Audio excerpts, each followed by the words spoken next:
அது வந்து பஞ்சாப்ல இங்கே பட்டியாலாவோ ஏதோ ஒரு நகரத்துலேருந்து ஒரு 60-65 வயசு பெரியவர் ஏதோ போய் சீக்காக இருந்திருக்காரு, இறந்து போயிட்டாரு. இறந்து போனோன்னா கிராமத்துக்கு ஆம்புலன்ஸ் வச்சு தாத்தாவுடைய உடலை வந்து எடுத்துகிட்டு போகிறாரு. ஆம்புலன்ஸ் இந்த கிராமத்துக்கு போகிற வழியெல்லாம் ஒரே கரடு இதுவாக இருக்கிறதுனால, சாலையில் வந்து பள்ளமும் மேடாக இருக்கிறதுனால, எங்கேயோ ஒரு பள்ளத்தில் பெரிய பள்ளம் எதிர்பாராமல் டிரைவர் சரியாக கவனக்குறைவாக ஓட்டினாரா இல்லை இருட்டா என்னன்னு தெரியல, டமார்னு இறங்கி ஏறி அப்படி சாஞ்சு அடிச்சது.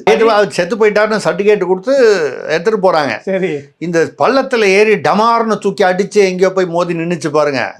டக்குன்னு வந்து அவங்கெல்லாம் வந்து 2 பேரும் அந்த பேரன், அப்புறம் கூட வந்தவங்க, அப்புறம் அந்த டிரைவர், இவங்களாம் விழுந்து எந்திரிச்சு அப்பாடி எதாவது அடிபட்டிருக்கா எந்திரிச்சுன்னு பார்த்து போயிட்டு இப்போ இந்த உடம்பு தாத்தா உடம்பு உள்ள இருக்குது, அது என்ன நிலைமையில இருக்கு பார்க்கலான்னு இருந்தா தாத்தா எந்திரிச்சு உட்காந்துட்டு இருக்காரு.